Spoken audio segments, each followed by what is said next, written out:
Mais qui a déjà entendu parler du colonialisme, du néocolonialisme, des génocides, déportations, d'impérialisme?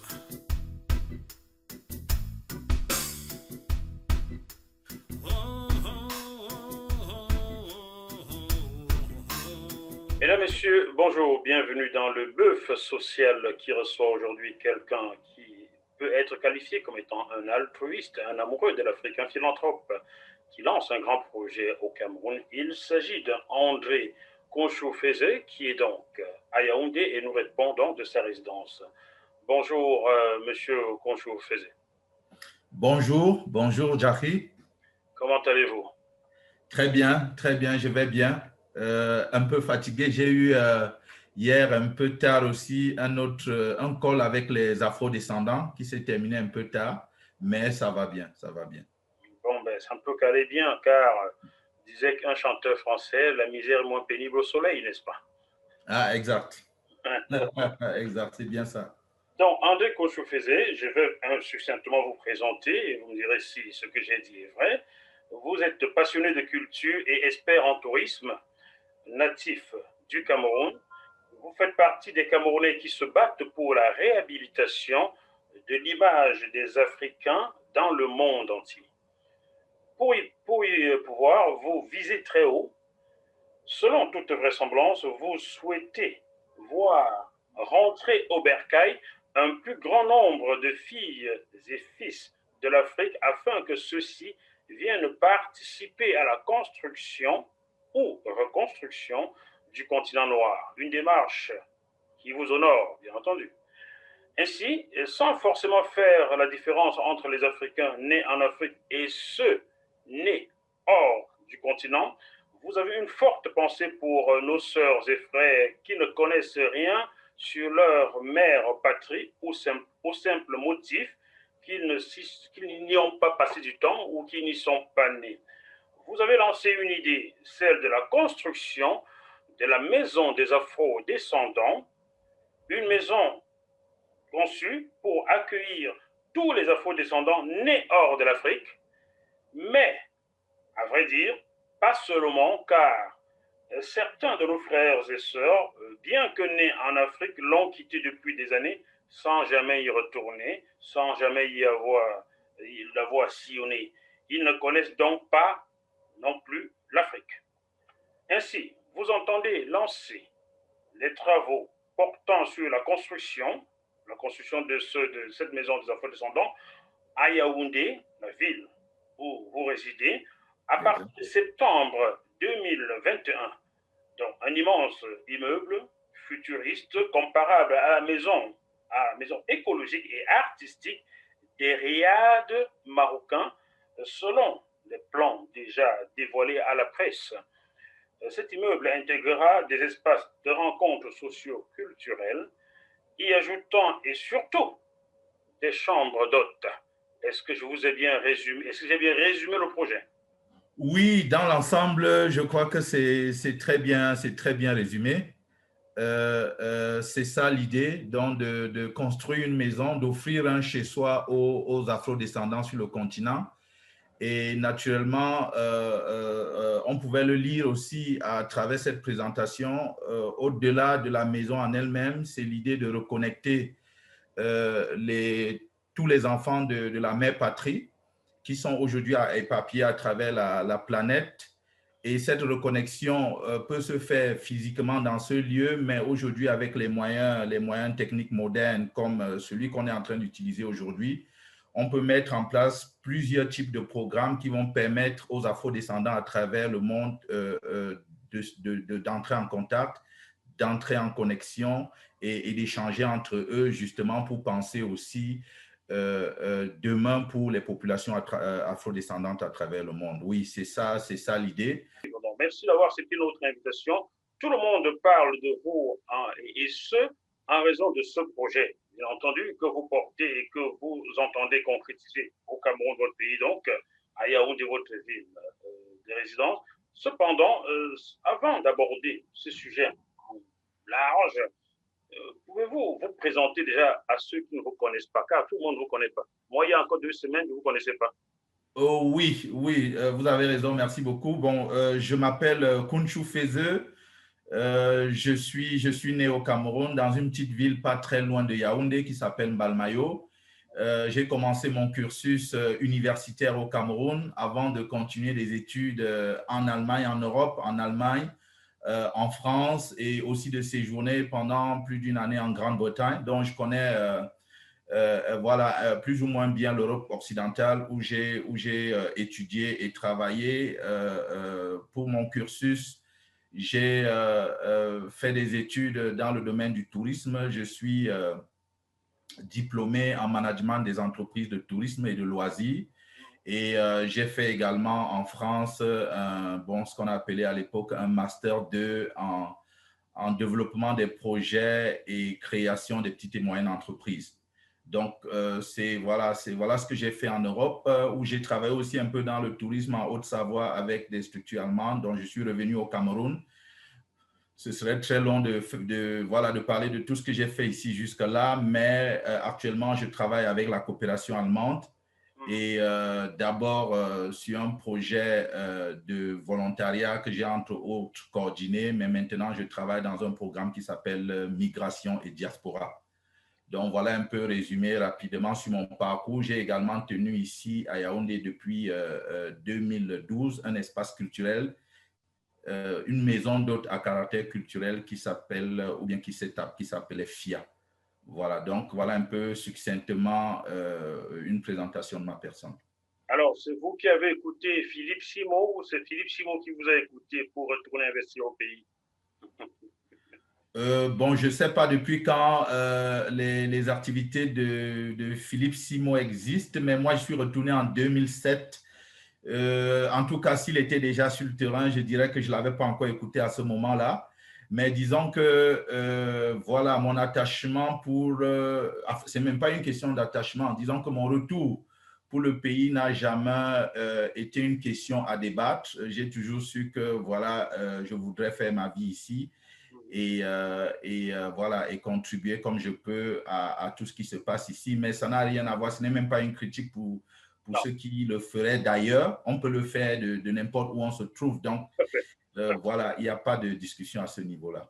Bon, nous saluons Philippe Simon, voilà, faites bon travail, Philippe Simon. Alors, Okay.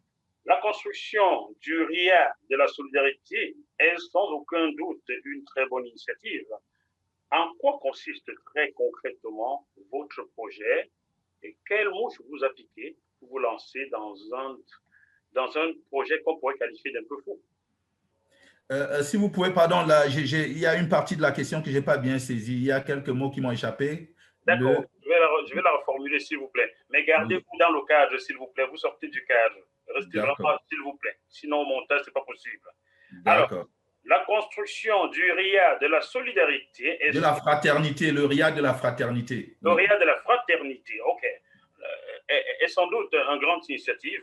On a envie de se poser cette question, c'est quelle mouche vous appliquez pour vous lancer dans un tel projet aussi gigantesque? Oui, disons que là aussi, je ne sais pas, c'est mon parcours personnel. Je ne vais pas rentrer très loin en arrière, sinon ce sera très long. Mais disons qu'en 2018, j'ai effectué un voyage en Colombie. Au début, même, c'était un voyage professionnel. C'est vrai que j'en ai profité aussi pour visiter un peu le pays. Mais dès que j'ai pris le vol à Paris pour la Colombie, c'est 11 heures de vol. En général, je dors dans l'avion et une fois que j'ai fermé l'œil, oui, je ne sais pas comment décrire ça. J'ai senti comme un appel. Je me suis retrouvé en train de voir des images défiler devant moi, un peu comme si j'étais dans un film, comme dans Amnistar ou bien dans Roots, où j'ai vu des parents qu'on a jetés à travers le bateau dans l'eau. J'ai suivi des cris et puis tout de suite, dans mon esprit, j'ai commencé à construire.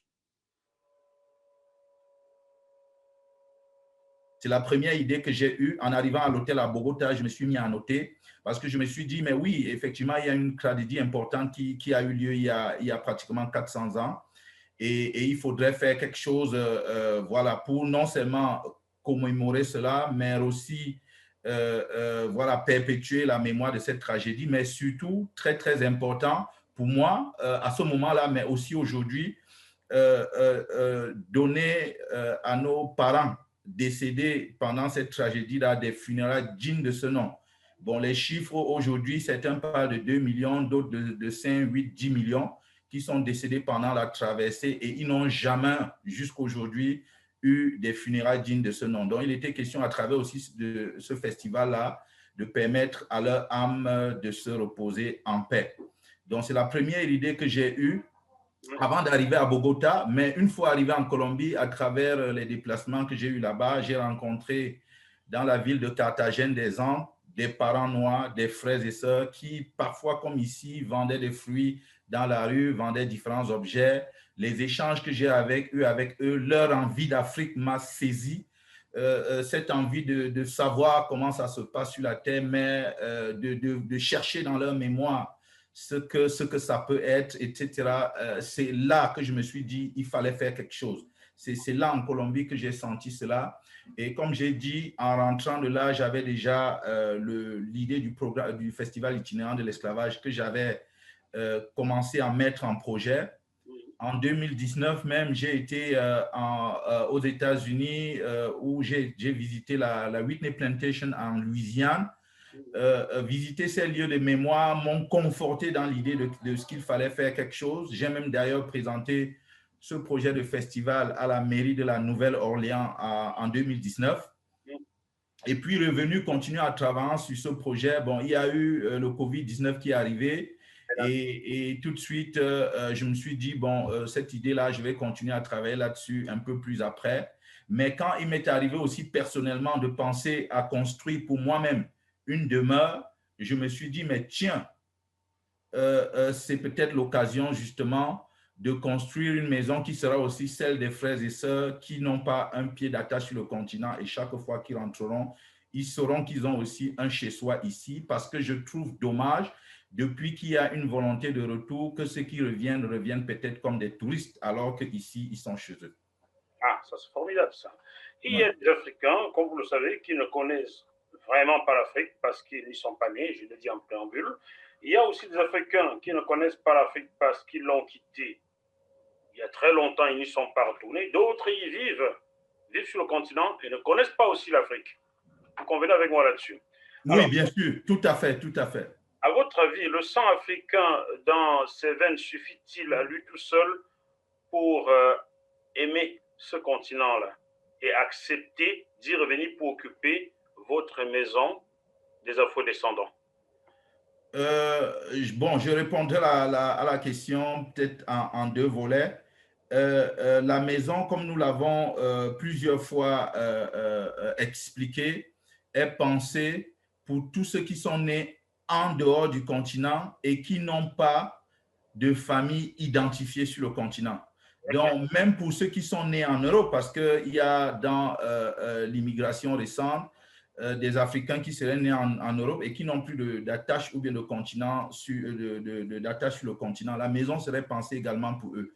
Mais pour tous ceux qui sont nés sur le continent, ou bien même pour ceux qui seraient nés hors du continent, mais qui ont des familles identifiées sur le continent, naturellement, ils ont la possibilité à travers ces familles-là de renouer le lien avec le continent. Et c'est pour ça que le concept tel que nous l'avons mis en place, c'est beaucoup plus pour ceux qui, nés hors du continent, n'ont plus une attache sur le continent. Voilà, ça c'est l'idée. Mais maintenant, par rapport au sang africain qu'on aurait et qui serait, comment dirais-je, le lien pour aimer le continent, bon, c'est un peu plus difficile de répondre à cette question, mais l'enjeu, c'est de se dire que si pour une raison ou une autre, certains avec ce sang-là et qui n'aimaient pas le continent ou bien qui ne trouvaient pas le lien ou bien qui ne trouvaient même pas d'intérêt, il faudrait trouver le moyen pour les y amener. Hier, dans le chat que j'ai eu avec les afro-descendants, il y a le musicien Tariq qui est très connu, qui a joué avec Akon et qui a trouvé ses liens ici, étant Tika chez les Bamoun, où il a été d'ailleurs intronisé. Il disait hier, par exemple, qu'il y a beaucoup d'afro-descendants qui ont même souvent, à travers les tests ADN, découvert les pays d'où ils viennent et parfois même un peu plus de façon précise leurs origines, qui ont peur de renouer ce contact avec le continent parce qu'ils écoutent aussi tellement de choses, parfois pas toujours positives, Et donc, c'est à nous donc de voir comment nous pouvons les aider et faciliter ce lien avec le continent. Vous êtes un bon communicant car vous enquêtez dans la question qui allait suivre. N'avez-vous pas peur qu'en raison des dictatures, de la malgouvernance, de la corruption généralisée qui sévissent en Afrique, que certains de ces enfants refusent de franchir le pas pour entrer définitivement ou bien rien que séjourner par simple peur de tout ce que je cite? Oui, disons que oui, la question, j'ai peut-être commencé déjà à la répondre avec la question précédente. Il y a un certain nombre de peurs. Ça peut être lié à tout ce que vous avez évoqué, peut-être souvent même à d'autres choses, parce que chez nous, on a des traditions parfois où il y a le monde du visible et de l'invisible, et parfois il y a des gens qui ont des difficultés même à s'imaginer être dans des choses qui ne sont pas palpables, qui ne sont pas réelles pour eux, ils sont à l'aise dans un monde physique, mais dès qu'on sort de ce monde-là et qu'on peut entrer dans d'autres types de supputations, ils sont mal à l'aise. Oui, comment les conforter, comment les rassurer pour qu'ils viennent ici? Ce ne sera pas une tâche facile, il faut le dire, mais l'idée déjà, comme je l'ai dit, et hier aussi je l'évoquais dans ce call-là, même avant que la maison ne soit bâtie aujourd'hui, c'est déjà la reconnexion qui a commencé. Il y a beaucoup de programmes qui sont pensés pour être mis en place quand la maison aussi sera disponible. Et même avant que les gens ne viennent, il pourrait avoir un certain nombre d'échanges avec les communautés afrodescendantes, pas seulement aux États-Unis, ça peut être dans les Caraïbes, ça peut être en Amérique du Sud. Et dans ces différents échanges-là, peut-être on va commencer à rassurer, à conforter ceux qui hésitent, qui ont des peurs réelles, et peut-être commencer à dissiper ces craintes-là pour que demain, ils fassent le pas. Bon, pour les choses comme la corruption et la malgouvernance, je ne pense pas que ce soit de nature à empêcher à quelqu'un de revenir nouer avec les sources, parce que si la corruption ou bien la malgouvernance devrait faire cela, c'est que le continent se serait vidé, parce que manifestement, il y a des choses qui ne se passent pas bien, mais je pense que vous êtes d'accord avec moi, quand il y a des choses qui ne se passent pas bien, on travaille pour l'améliorer. La fuite ou bien la mise à l'écart n'est pas la solution. Donc, voilà, on les invitera plutôt à ce moment-là, si c'est ça la nature de leur crainte, de se joindre à nous pour essayer donc de relever ces défis-là et de faire à ce que là où il y a la malgouvernance, qu'on puisse avoir la bonne gouvernance. J'espère que vous arriverez à les convaincre de venir dans un pays qui manque d'infrastructures routières, un pays qui troste au sommet des pays les plus accidentogènes de la zone CEMAC. Comment faire pour convaincre quelqu'un de venir dans un pays où on ne passe pas un mois sans avoir des accidents, où il y a des dizaines, voire parfois des centaines de morts? Comment? Oui, bon, à vous entendre, j'ai un peu du mal parce que il y en a déjà qui reviennent. Avant même que ce projet ne soit mis en place, je me rappelle les premières vagues, surtout pour le cas du Cameroun, après les premiers textes ADN avec l'association A-Jammers en 2010, 2011, je crois 2012. Il y a eu déjà beaucoup d'afro-descendants afro-américains qui sont revenus. Et il y en a qui viennent toujours. Peut-être ce n'est pas en nombre important, mais il y en a ceux qui viennent. Et je crois que avec l'exemple de ceux qui sont venus, ils peuvent se rendre compte que malgré tout ce que vous dites, qu'il y a lieu aussi, parce que revenir même aux sources, vouloir renouer avec la terre-mère et même communier, non pas seulement avec les frères et sœurs qui vivent ici, mais même aussi avec les ancêtres, je crois qu'il n'y a rien qui devrait nous empêcher de le faire. Pas la mauvaise qualité des routes, pas la corruption. Et je dis, une fois étant revenu, si on fait face à toutes ces difficultés, on peut s'imaginer comme solution pour résoudre ce type de problème. Parce que si on espère ou on attend juste un monde parfait pour pouvoir, voilà, comment dirais-je, communier avec les autres, c'est que ce serait quand même un peu embêtant. Le Cameroun est un beau pays, personne ne peut en douter. Et s'il est considéré comme l'Afrique en miniature, ce n'est pas pour rien car il dispose, comme vous le savez, des endroits magnifiques et résume à lui tout seul tout le continent. Dès lors, se posent à nous quelques questions. Pourquoi construire une telle maison à Yaoundé? Premier volet. pensez-vous que la capitale camerounaise soit l'endroit le plus approprié pour la construction d'un tel édifice? Ça aussi, c'est une très, très belle question. La question est revenue plusieurs fois également déjà. Hier, dans le chat aussi, Tariq, ayant eu ses origines, retrouvé ses origines à Fumban, disait cette maison aurait dû être à Fumban. J'ai fait des communications Facebook et il y en a qui ont trouvé que cette maison aurait dû être à Bimbia parce que ça a été le grand lieu de débarquement de nos parents. Et il y a nos frères et sœurs qui sont partis de toutes les régions du Cameroun, des Grassfields, des régions du Nord, même des régions proches de Yaoundé. Et comme ça, ce serait très, très difficile d'imaginer un lieu qui ferait unanimité. Bon, Yaoundé a été choisi pour des raisons simples. C'est là où je vis, c'est là où le terrain le lopin de terre où la maison sera construite est déjà disponible. Et puis aussi, c'est la capitale du Cameroun. C'est là où il y a, à défaut d'être le premier, c'est au moins le deuxième aéroport du Cameroun. Et c'est par là que les gens arrivent. Et naturellement, une fois arrivés sur Yaoundé, ils peuvent se déployer sur l'arrière-pays ou bien sur dans les autres régions du pays. Et comme vous avez dû le constater, nous invitons les frères sur le continent à dupliquer cette initiative à travers le continent.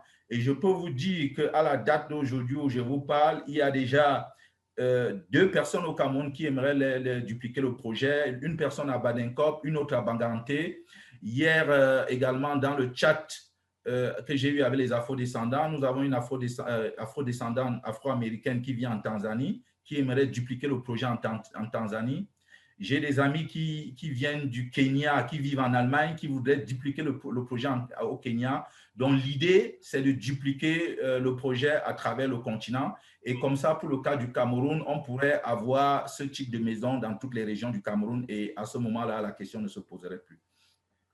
Parfait. Nous savons que faire les affaires en Afrique, et notamment au Cameroun, n'est pas aisé. Une telle initiative est jonchée d'embûches, certainement. C'est un parcours du combattant, j'en suis sûr. Certains de nos frères et sœurs ont essayé de faire des choses au Cameroun, mais sans succès. Je prends le cas de notre frère Séverin Kézeux, inventeur du système anti-collision et tout récemment de Kézan, qui va bientôt dominer le monde entier. Il a eu, que j'ai un petit peu plus reçu il y a 3 mois, il a eu beaucoup de mal à investir au Cameroun. Auriez-vous reçu des autorités toutes les garanties, les autorisations nécessaires pour la construction de cette maison des afro-descendants? Est-ce que c'est déjà fait? Non. Et quand vous dites, bon, ça dépend toujours de la nature des projets, hein, il faut le dire, parce que quand on a un projet industriel, c'est différent d'un projet, je dirais, social ou bien même, c'est vrai que c'est un projet qui a peut-être une portée un peu importante, mais ça reste une maison qui sera construite. Et pour une maison, on sait qu'est-ce qu'il faut faire pour la construire. Et quand on a un titre foncier, il faut avoir un permis de bâtir. Et si vous avez obtenu votre permis de bâtir, logiquement, il n'y a plus rien qui devrait vous empêcher de construire votre maison. Et je ne pense pas que ça puisse être… Vous les avez obtenus les deux ou pas? Les deux sont obtenus déjà? Non, les démarches sont en cours, mais sincèrement, il n'y a aucun doute vraiment sur sur leur obtention. Il n'y a pas de doute. Comment je peux dire, les formalités, parfois, ça peut prendre un peu de temps, mais il n'y a pas de doute là-dessus.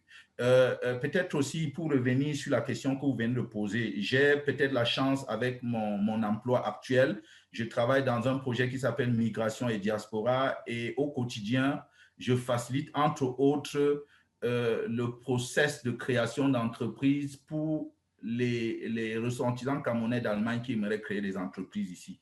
Naturellement, je connais la réalité de cela. Ce n'est pas un parcours facile parce que les gens vivent sur 2 espaces.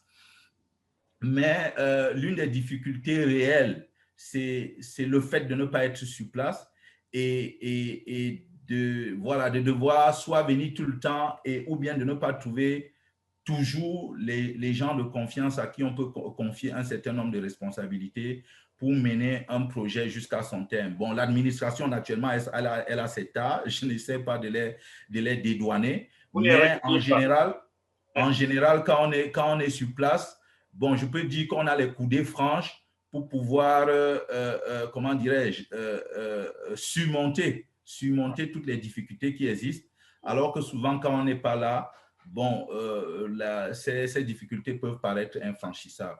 Donc, malgré toutes ces difficultés qui sont réelles, j'ai la chance d'être sur place et je ne baisse pas les bras devant les premières difficultés. C'est ce que je peux dire. Ça, c'est bien. Bon courage. Le 16 décembre 2020, lors d'une soirée de recueil des fonds, vous avez présenté votre projet. Comment avait-il été accueilli par les participants?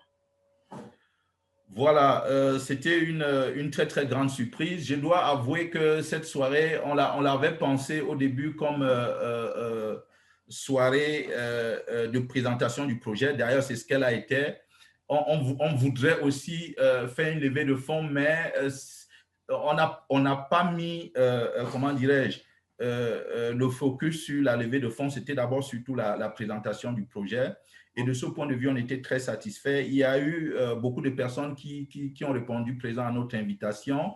Il y a eu un certain nombre de médias aussi qui ont fait le déplacement, notamment des médias internationaux comme la Deutsche Welle, mais également un média panafricain comme Vox Africa, la chaîne nationale, la CRTV, et quelques autres médias locaux en ligne. Donc, sur le plan médiatique ou bien même comme je peux dire tantôt, de ceux qui ont répondu à notre invitation, on est très satisfait de comment la soirée s'est passée. La résonance, il y a eu un échange avec le public, avec nos invités, et on a vu l'intérêt du public camerounais pour ce projet, et ça nous reconforte dans l'idée de construire une telle maison. Maintenant, par rapport à la levée de fonds, là, cette soirée-là, comme j'ai dit, c'était beaucoup plus une présentation dont nous comptons dans les semaines à venir lancer effectivement une campagne de levée de fonds sur les plateformes de crowdfunding. Et voilà, après avoir lancé dans cette campagne, on verra à ce moment-là comment l'opinion publique internationale réagit à l'idée de ce projet. Nous avons par ailleurs appris que votre projet a obtenu le soutien d'une femme politique camerounaise, Madame Edith Kawala, que je salue. Est-ce que d'autres personnalités camerounaises ont franchi le pas? Disons que nous sommes actuellement justement dans une démarche d'aller vers un certain nombre de personnalités pour justement leur demander leur soutien. Nous avons eu la chance d'inviter Madame Edith Kawala à cette soirée et elle a répondu à notre invitation et elle a aussi, comment dirais-je, témoigné de la qualité de ce projet pour lequel elle voudrait aussi tout faire pour qu'il se réalise et nous lui disons merci. Nous sommes actuellement donc dans une démarche d'aller vers un certain nombre de personnalités publiques. Il y a quelques jours, c'est la musicienne Caresse Fosso, par exemple, qui acceptait notre demande d'être ambassadrice d'un tel projet. Et ça nous va aussi droit au cœur et nous lui disons également merci. Et dans les semaines qui viennent, nous allons rencontrer un certain nombre de personnalités traditionnelles, aussi bien à Yaoundé que qu'à l'ouest du Cameroun, pour leur demander leur soutien et leur onction pour ce projet. Donc, il y a un certain nombre de personnalités comme ça que nous comptons approcher et nous espérons qu'ils nous apporteront leur soutien pour ce projet. Vous devriez penser à la route des chefferies qui est ici à Nantes, qui est coordonnée par Sylvain Zaté et Jean-Paul Monet. Est-ce que vous y avez pensé? Ils ont construit le musée qui est à Tchang. Vous voyez de qui je parle? Je connais très bien le projet de la route des chefferies. Il nous est arrivé de collaborer par le passé, moi occupant certaines fonctions, bon, je le dirais peut-être aussi ici, à la Fondation Jean-Félicien Gacha à l'époque à Bangoulap. Et nous avons travaillé étroitement avec la route des chefferies. Donc, je connais beaucoup de personnes qui travaillent dans le cadre de ce projet-là. Et le moment venu, naturellement, nous allons les approcher également pour voir ce qui est possible ensemble. OK, il faut se mettre ensemble pour faire de bonnes choses. Alors, le coût total de votre projet, la maison des afro-descendants, est de 300 000 euros. Vous confirmez? Oui, c'est l'estimation actuelle. C'est l'estimation actuelle. Vous savez, c'est un projet de BTP, de bâtiments et travaux publics, et ça dépend toujours aussi un peu par rapport au prix des matériaux et un certain nombre d'éléments. Mais oui, actuellement, l'estimation, il est à 300 000 euros, 200 millions de francs CFA à peu près. J'ai vu la maquette, ça c'est pour moi, hein. J'ai vu la maquette et je rêve de voir cela en terre cuite, comment on construit désormais les beaux bâtiments en Afrique. Là, c'est très beau. C'est mon rêve, voilà. Peut-être ça se réaliserait, même si je ne suis pas. Justement, l'idée, c'est de faire une maison la plus écologique possible en mettant en valeur les matériaux locaux. C'est ça l'idée derrière le projet et nous espérons que ça va se réaliser ainsi. Alors, à combien pouvez-vous chiffrer ce que vous avez déjà récolté en ce moment pour ces travaux-là? Non, sincèrement, nous avons des promesses. Nous avons obtenu quelques promesses de contribution, pour l'instant qui ne sont même pas encore importantes, près de 3-4 millions de francs CFA de promesses. Ce que nous avons récolté à la soirée, comme je vous l'ai dit, c'était juste des mains levées. Donc, c'était une somme, je dirais, plutôt modique. C'était une somme modique que nous avons récoltée à la soirée parce que c'était des mains levées. Mais comme vous avez peut-être, en tout cas, vous n'avez peut-être pas ces informations-là, mais pour le financement, il y a les fonds propres et un crédit que nous sommes en train de solliciter comme apport personnel qui pourra couvrir à peu près 30% du financement de ce projet-là. Et donc, c'est les 70% restants que nous espérons récolter aussi bien par le crowdfunding que par des parrainages éventuels. Et pour ce qui est du crowdfunding aussi, nous ferons naturellement aussi bien le don que le don avec contrepartie. Donc, il y aura aussi la prévente. Et certaines personnes pourront, en contribuant 50 euros ou 100 euros, obtenir un chèque que la maison va leur offrir, avec lequel ils pourraient consommer plus tard les services que nous offrirons dans la maison. Bon, donc, voilà un peu comment nous entrevoyons le financement de cette maison-là. Bon, choisissez bien votre banque au Cameroun, hein, parce qu'il y a une là. Je déclare que je ne déclare rien là-dessus. Mais vous suivez mon regard, n'est-ce pas, monsieur Fédé? Vous suivez mon regard. Hein? Il y a des banques au Cameroun avec qui il ne faut pas du tout faire les affaires. Hein? Bon, je ne devrais pas trop ici. Alors, dernière question, monsieur Kouchou-Fézé.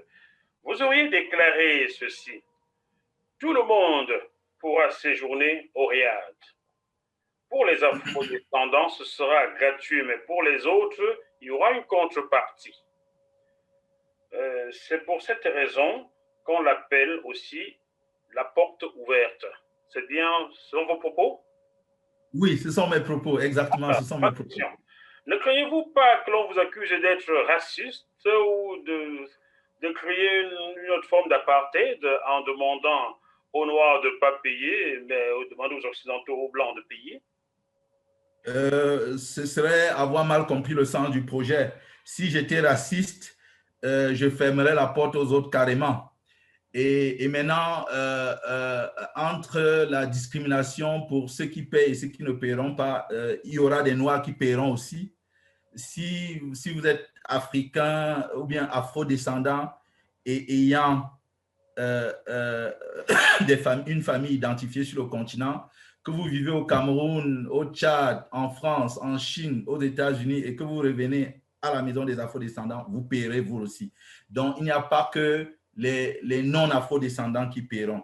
Mais ceux qui ne paieront pas, et nous l'avons, j'espère, suffisamment dit, et je crois que c'est très clair, ce sera nos frères et sœurs qui sont nés hors du continent, au sud du Sahara, parce qu'on a des frères et sœurs qui sont nés dans le Maghreb, en Tunisie, au Maroc, en Égypte, et qui n'ont pas une attache sur le continent au sud du Sahara. Eux, ils pourront loger gratuitement, mais tous les autres afro-descendants ayant une attache sur le continent, ou bien ceux qui ne sont pas afro-descendants, eux, ils pourront payer. Et à ce moment-là, l'argument de ségrégationniste ou de raciste tomberait tout de suite dans l'eau.